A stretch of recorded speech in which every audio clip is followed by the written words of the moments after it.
Hey, Chicago Fire and MLS fans, this is Nick back with the Feed the Fire podcast. I admit it's been a little bit since the last episode, and I have been very, very busy, and I will tell you why. It has not been for a lack of content. Over the last week or so, I have been invited as a guest on 4 different podcasts, YouTube, MLS shows, and that has kept me very, very busy. So, if you want to go listen to me talk soccer and MLS and Chicago Fire with some of the fans from around the league, here's where you have to go. And these are all awesome shows that, as an MLS fan and as a Chicago Fire fan, you should also be listening to. First up, go check out the Designated Players MLS podcast. You can follow them at the DP Pod 1 on X or Twitter, and you can find them hosted on Buzzsprout or wherever you get your podcast. Designated Players, a little bit of a Red Bull focus. They're from that area of the country, but they do cover the entire league. They also put out league history, podcasts and videos, card collection and opening videos. They've got a lot to offer. So go check out the Designated Players podcast. Also, check out Battered MLS Fans and Battered Herons, the Inter Miami chapter, I guess, of the Battered MLS Fans show. They're at Battered MLS Fans or batteredfans.com. As they say, get ready to get hurt again. I think that's something all Chicago Fire fans can relate to. So make sure you go check them out. A great network across MLS as well as different sports. For your West Coast flavor, go check out News Across the Galaxy. Appeared on that show now for 2 seasons running with one of their hosts, Edgar, as well as one of the producers, Bryant. So it's been great getting to know these guys a little bit. They are so excited coming off of their MLS Cup run, and they're excited to see if Chicago can potentially challenge in the East. So I had a very good conversation with them. Go check out News Across the Galaxy. Nags, as they say, keep on nagging. And I just wrapped up recording a session with the Wisemen Say Podcast. Gerald and Ty and Derek, those guys over there, extremely knowledgeable about the Columbus Crew.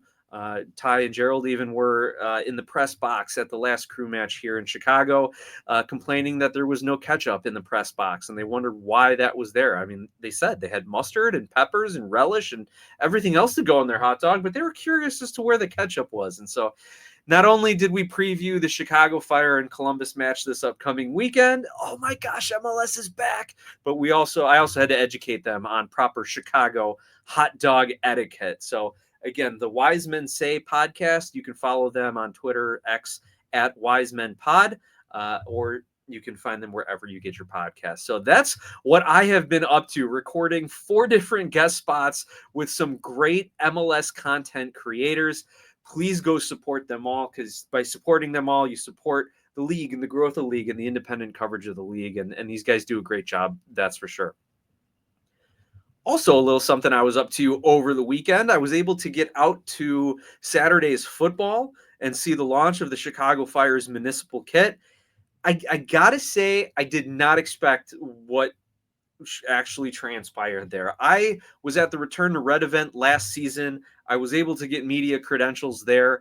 And then this year I applied for media credentials, never got a response. So my family and I show up thinking it'll be like a fun little event. You get to hang out, talk to people, see Sparky, do a little meet and greet with some of the players. It was not that at all. It was pretty much just line up to get your jerseys. And I wish I would have known better for my kids' sake. They ended up hanging out in the Chipotle, a couple of storefronts down with my wife just to keep warm while I was holding the spot in line, and the snow started falling down. And yeah, waited outside for about a half hour just to get inside to wait in another line to buy the jerseys, which I told my kids, I'm like, guys, I'm not spending $500 to all get us jerseys here. We're here kind of for the festivities. And there were supposed to be some giveaways. And the giveaways were scan the QR code, put your email address in, and that's how you get entered, and you'll be notified later. So, like, it wasn't even kind of that festive, like, giveaway type atmosphere. Though, to the credit, the DJs were playing some great tunes. They had coffee, they had pop, they had pizza. When you were waiting in line, Lou Malnati's came out with nice little heart-shaped pizzas for everyone in line. Or wait, how do the kids do it these days? Like this? I don't know. What are they do the hearts differently than we do now, or than we did then. Anyway, if you're watching on YouTube, you'll see what I mean. But then, it was great to see some of the other Chicago Fire media out there. Tim Hotza, Matt Schabelman from Men in Red 97, Joe Chats from On Tap Sportsnet, who has great little one-on-one conversations throughout the season with players. So make sure you go check out all those guys as well. So it was good catching up with all of them. Say what you will. I think it's a solid kit. It's a solid alternate kit here. I think the colors, everyone kind of wanted a little bit more of that baby blue, that Chicago Fire flag blue. But I don't know if that would have been like too bright for an entire kit. So they subdued it a little bit, put some navy and red accents in there. And I think it's a solid kit. From all the kit reviews that I've seen out there, the Chicago Fire end up like right in the middle. They're not up there with the Portland and the Columbus or the Nashville jersey, and they're definitely not down there with, say, the Austin and the Miami jerseys. So just solid. But it was a nice event. I don't know if I'll go to another jersey purchase event in the future, but it was a lot of fun seeing some other fans and seeing some of the other media. Did get a couple pictures with Sparky, of course, to cap the afternoon off. Just to kind of recap a little of the preseason here. Nothing crazy. The Fire close out their Coachella Valley Invitational with a 1-0 win against the Galaxy. They ended up with a decent preseason. Kansas City and Fortaleza, and then going off to Coachella Valley, playing Portland and San Jose, the Galaxy and LAFC. So a good smattering of Western Conference opponents there to really see how the Fire can gel and come together as really this brand new team. 13 or 14 new first team contracts, I think. Maybe a couple less if I'm thinking some of those guys got CF2 contracts, but were training with the first team preseason. And it was Brian Gutierrez who gets the go-ahead goal. So that's great to see Gutierrez getting on the score sheet, even if it is preseason, because he needs to keep his confidence up, especially after a decent USMNT camp and some friendly performances or some performances in friendlies with the USMNT in the January camp window. So hopefully he can keep that confidence going, and that way he feels like he can fit in and contribute and play alongside Kwame, Bamba, Zinkernagel, guys like that who are coming into the squad, and maybe help that all gel a little bit as he tries to tie the defense to offense, as he did with Acosta or Pineda, and not Chihos, but Tehran and Gutman and Dean and the guys in the back line there. So that's something to look forward to, is Gutierrez taking the next step in his career and fitting in with these guys who have such great club and international experience. So something to keep in mind is Hugo Kuipers as well, not featuring at all in the preseason. I think he's nursing a hamstring injury, if I recall. Don't quote me on that, but that is another something that the Chicago Fire are going to have to really look toward this opening weekend in Columbus, because we maybe are a little light on the striker depth chart. It was Kuipers who is going to be the de facto starter, assuming he's healthy. And it's been Tom Barlow and Dean Bolts getting some time during the preseason tournament in Coachella. So it's weird to say this, but is Tom Barlow going to start at striker for the Chicago Fire this season? To me, that would be an awful step back for all the progress that this club has made in the offseason. That would be an awful step back. I would almost rather see Gutierrez push forward into the striker role and then slot in Sergio Orahel next to Acosta and Kwame than having Barlow potentially start up top. That just doesn't seem right. And looking at the forward depth chart that's on the club website right now, who are your other options? I mean, do you want to put Chris Mueller in the front? I just don't think he's got the finishing. Do you want to keep Bolts up? Does he even have, are you going to already start using his call-up contracts, those temporary contracts on him? I don't know. This is a tough spot for the Fire to be in. We know David Pareba, the Golden Boot winner from MLS Next Pro last season, ended up tearing his ACL. So he is out. He would have been a good choice to start behind Kuipers. I was really hoping to see maybe another striker signing, or with the buyout of Suke, they can bring someone else in. But I'm a little worried about who's going to be starting up top. Now, it wouldn't surprise me to see Kuipers, and they're just keeping him off the preseason to make sure he is 100% for Columbus. But it also wouldn't surprise me that they want to save him to be 100% for the home opener against DC the following weekend. So that is another something to absolutely keep an eye on when the first injury reports come out a little later this week. What is Hugo Kuiper's status? Want to look ahead now towards the regular season. The writers over at MLSsoccer.com have put out their 2025 predictions, and I wanted to go through that and see if it kind of matches what I was thinking as well. And I don't have a full list, written out of where every team is going to finish because it's never accurate. But I think it's worth noting where they have the teams finishing and what their expectations are of the Chicago Fire this season. So let's start with their Chicago Fire season preview here. And this is kind of the breakdown of Matt Doyle, the armchair analyst here, that he put out. As a strength, he says the first thing Berhalter always does is fix the structure. His teams are basically never unbalanced. And if you're never unbalanced, you're unlikely to give up cheap goals. It's not the sexiest thing in the world, but given how chronically unbalanced and unstructured the Fire have been for the better part of 15 years, it'll make a massive difference. Absolutely, I agree with that. We at least know they're going to have a style of play and a formation. Now, as far as the weaknesses, here's what Matt Doyle says. At least 5 new starters, maybe 6, means a lot of learning to play together on the fly moments. I'd expect that to lead to some dislocation and mechanical play in the attacking third. So is that offense going to come together? I'm more worried about the defense. I'm more worried about Tehran and Elliott getting to know each other and who's going to push forward at certain times, who's going to have to flare out wide certain times. And if Kellen Acosta is dropping back and helping mark players, where are they going to pick up free runners? Who's going to mark who? I'm worried about communication like that because we did see some struggles with the Chicago Fire defense last season, especially in communication. So I'm a little more worried about new defenders coming in than I am about new attackers, but he does have a point that these attackers do need to figure out how does Hugo Kuipers and the other attackers like their service? Are they going to be cutting in? Are they going to be overlapping? Are they going to try to overload? What's the plan? Are we going to have those late running third and fourth attackers into the box for some pullbacks? How are they going to link up? It's going to be a very, like Doyle said, learn as you go type of a situation. As we know, the key departures, Rafa Chijos, Gaston Jimenez, Fabian Herbers, Yorgos Koutsias, Fede Navarro, and Arnaud Souquet. And the key signings, Jonathan Bamba, Leo Barroso, Jack Elliott, Romanique Kwame, Sam Rogers, and Philip Zinkernagel. So the projected starting lineup, I would agree with this fully. This is what I've said on other shows.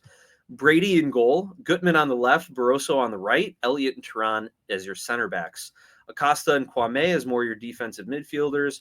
Bamba and Zinkernagel as your outside wingers. I thought Zinkernagel would play more on the left, but according to this graphic, they've got him on the right, Bamba on the left, Gutierrez as your cam, your central attacking midfielder, and Kuipers up top. So let's hope that he is healthy for that. Now here is where it's interesting.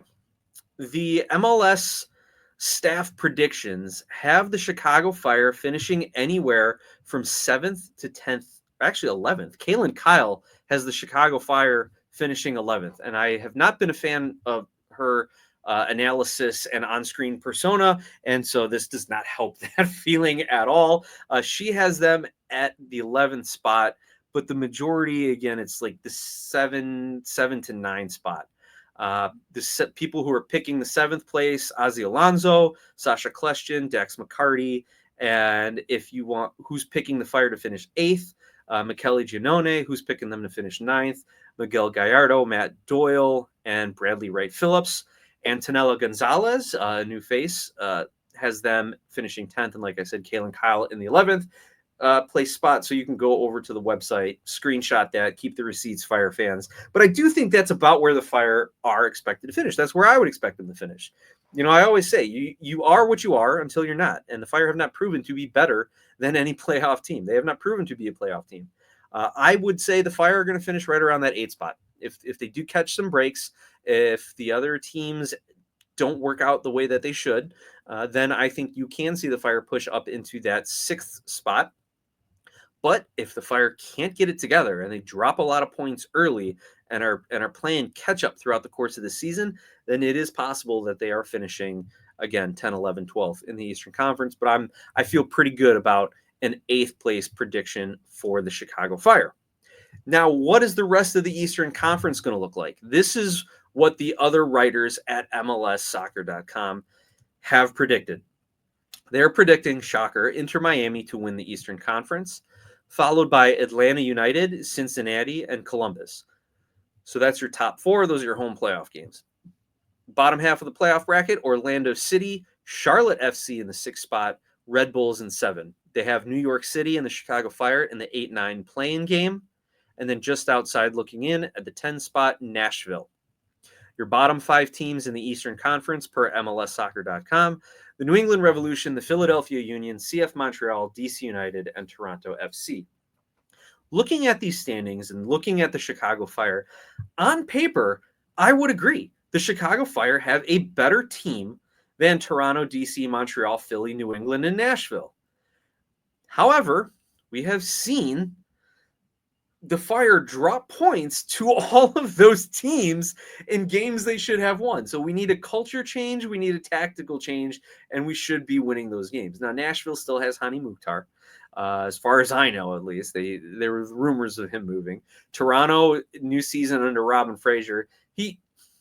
I don't like him as a coach, but I do have to concede that he tends to overachieve a little bit. So maybe Toronto could push up a little bit in those polls by the end of the season. But yeah, is Chicago better than Red Bulls, New York City, Charlotte, Orlando City? Now, if Orlando City end up moving Nico Ladero and I forget the other player to Houston, which has been reported on as a potentially done deal, that could drop Orlando down a little bit.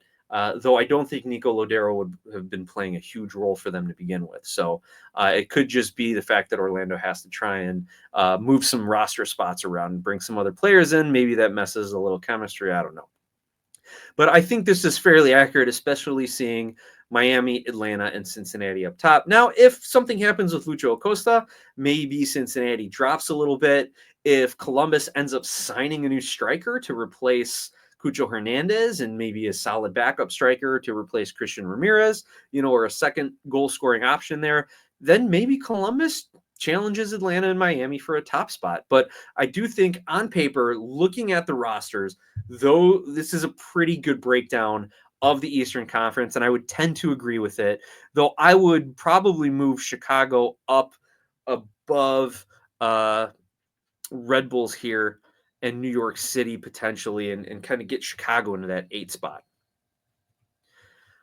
Any other notes here? Oh, it does say, Miami are the Eastern favorites after a record-breaking season, 74 points, Supporter Shield. Look for Atlanta and Cincinnati to challenge after big swings in the transfer market. And it says Chicago have the number 9 cutoff spot. Can new head coach Greg Berhalter produce the club's first postseason trip since 2017? And if you want to call getting in the play-in game a postseason trip, then yeah, sure, I think he will. I don't know. You have to convince me to consider that like making the playoffs. You're making the play-in to the playoffs. So I'm not totally sold on that yet, and that's just me. So yeah. Writers over at MLSsoccer.com have Chicago finishing 9th, but they've predicted them anywhere between 7th and 11th. Now let's take a look at their individual awards.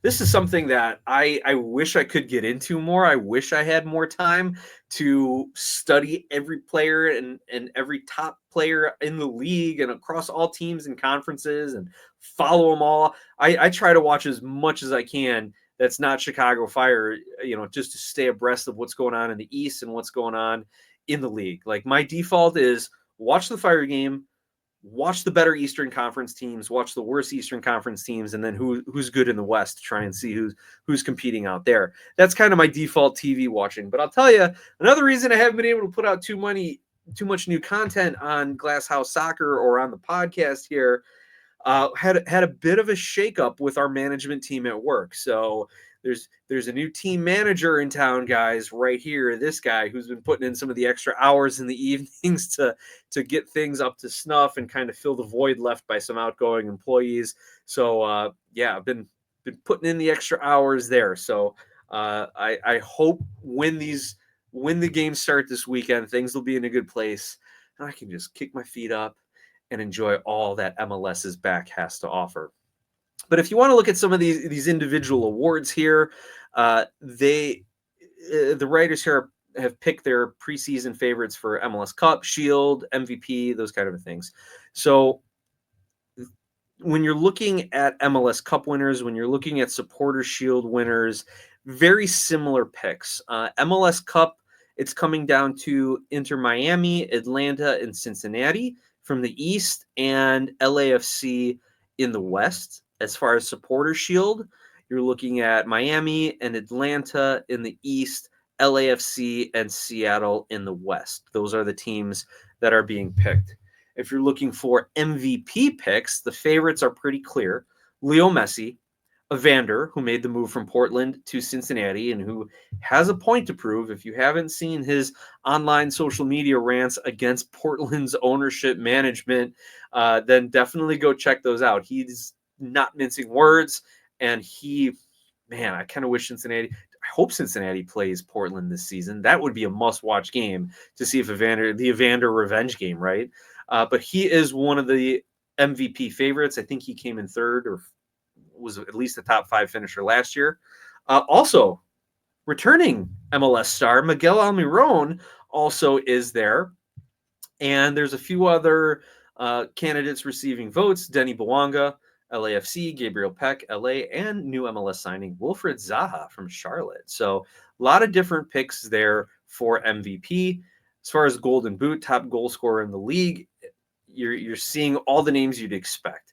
Leo Messi, Denny Bouanga, Wilfred Zaha, Emmanuel Larilath of Atlanta, newcomer there. Also, you got to throw in Wilfred Zaha and Denny Bouanga. I think I said Zaha already, but you got to throw in Bouanga as well. Always a threat. Newcomer of the year. Here are the picks from the MLS experts, if you want to call them experts. About as close as you can get, I suppose. As they say when I'm talking to expert witnesses in my law practice, they would say an expert is someone who knows more and more about less and less. So ponder that for a second. But the newcomer of the year, this is probably the most varied, but still, a core group of players. Irving Chucky Lozano from San Diego, Kevin Danke, Cincinnati, Wilfred Zaha, Charlotte, Emmanuel Larilath, Atlanta. Let's see, who else did they throw in there? Those are, and Jonathan Bamba from Chicago, also receiving votes. Jonathan Bamba from Chicago. He's, I think, the one Chicago reference to these postseason awards and these individual awards that we're going to get, other than, they might make the playing game. So Jonathan Bamba, absolutely a shout for a newcomer, because if he can come in and pitch in like 10-10 and get the Chicago Fire back to the playoffs, you have to recognize that. That would be an amazing feat. I love to see him getting considered there by some of the voters. Now, Young Player of the Year. Here might be the most varied group of candidates. Jack McGlynn, Houston. Agustin Ojeda, NYC. Nicholas Rodriguez, Orlando. David Martinez, LAFC. Talasco Segovia, Miami, getting the Messi bump there. David Martinez, LAFC. Obed Vargas, Seattle. I don't know if he'll win it just because he's been around the league for a little bit, but it's worth recognizing. Also getting the Messi bump there. Ben Kramashi also received some votes. Daniel Edelman, RBNY, Kevin Kelsey, Portland, Diego Luna, RSL, Lucas Sanabria, Galaxy, Kevin Sullivan, Philly, and Gerardo Valenzuela from Cincinnati. So those were kind of the picks for the preseason awards. That's really all I want kind of to put out there for everyone tonight. I didn't have too much to get into. I'm very excited for the opening match. If you guys are traveling out to Columbus, safe travels, cheer hard, be loud, support the club the right way. If you got any pictures you want to send back, please email me, glasshousesoccer@gmail.com. I can share those around my social pages as well. Let me know where you're watching the game. If you're going to be out someplace, maybe I can swing by for a half and join you if we can get out of some of the dad duties for Saturday. Otherwise, I'll be just sitting very comfortably on my couch, soaking it all in. I hope everyone has a wonderful weekend, a wonderful MLS is back weekend. I'm looking forward to seeing the Fire in real action. Let's go Fire.